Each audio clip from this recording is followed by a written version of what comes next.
Kagsa na mga pasahero karon sa Davao City Overland Transport Terminal aron mouli silang tagsa-tagsa ka probinsya karong Miyerkules Santo. Hinon mipasalig ang tagdumala sa dikot nga dili makulang ang mga biyahe sa bus bisan og dunay dili mo biyahe karong Biyernes Santo. Mas gipahugtan usab ang seguridad sa sulod ug gawas sa terminal. Aniya ang report.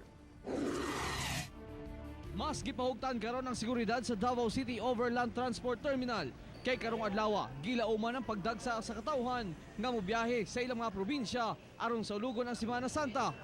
Pasulod sa terminal, todo bantay na ang Task Force Davao ug kapulisan. Ato ang nagyud nang gipangandaman karon diri sa atong Davao City Overland Transport Terminal ang pagdagsa sa ato ang mga pasahero karong hapuna tungod kay half day naman gyud ta and then ugma is holidays na gyud. Gilauman nila nga 1,500 ka mga trips sa nagkadayang lugar sa Mindanao ang pabihayon sa mga bus company aron makater ang gibanabadaang 75,000 ka mga pasahero.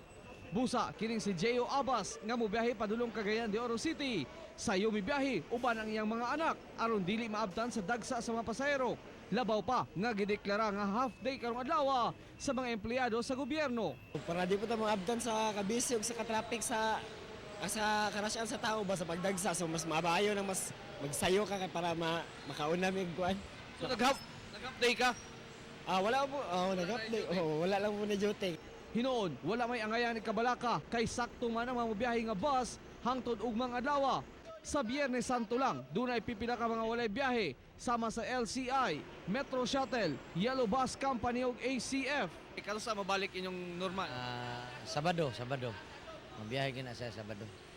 Pero sa dagkong kumpanya nga Rural Transit, Mindanao Star ug Bachelor Tours, regular ang biyahe karong Semana Santa. Kadtong dagko nato nga mga bus companies nag-inform na sila sa atoa nga naaprubahan ang maong mga special permits nga ilahang gi-applyan aside from naa sila reserve buses pod. Pagka Sabado, balik normal na ang biyahe sa mga bus company sa Davao City Overland Transport Terminal. Kauban si Luar Kahis sa kamera. Ako si Rial Soroche para sa One Mindanao.